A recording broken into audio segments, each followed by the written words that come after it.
get to that, I want to talk about your reaction to the budget deal as we now understand it, because based on your tweets, you do not think that the defense spending part of this is a good deal because it essentially gives the president what he was asking for in his budget when it comes to defense spending. Yeah, well, number one, I respect Kevin McCarthy. I want to raise the debt ceiling. It'd be irresponsible not to do it. I want to control spending. I'd like to have a smaller IRS. I'd like to claw back the unused COVID money. And I know you can't get the perfect, but what I will not do is adopt the Biden defense budget and call it a success. Kevin said that the defense is fully funded. If we adopt the Biden defense budget, it increases defense spending below inflation. 3.2% increase in defense is below inflation. The Biden defense budget takes the Navy from 298 ships to 291 at a time when China is going to increase their Navy by almost a third. So the Biden defense budget was a joke before, and if we adopt it as Republicans, we will be doing a great disservice to the party of Ronald Reagan.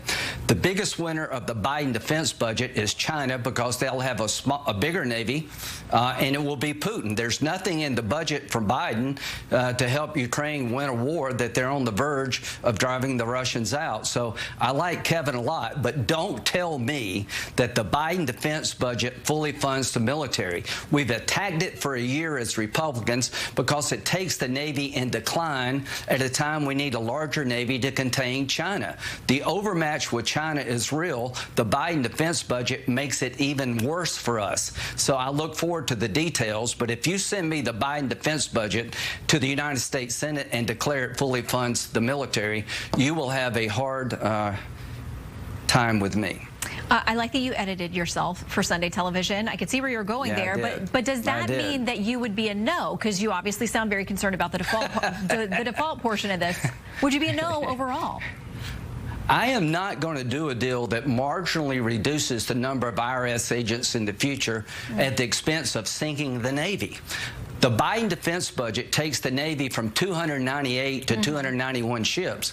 The Navy suggests that we need 373 ships to deal with the threats we face as a nation. How do you get to 373 ships if you're spending below inflation? That's just the Navy. The Air Force is in the same world. Listen, this is sequestration potentially 2.0. In 2011, my good friend Mitch McConnell negotiated a deal with Joe Biden that virtually destroyed the Defense Department in the name of raising the debt ceiling.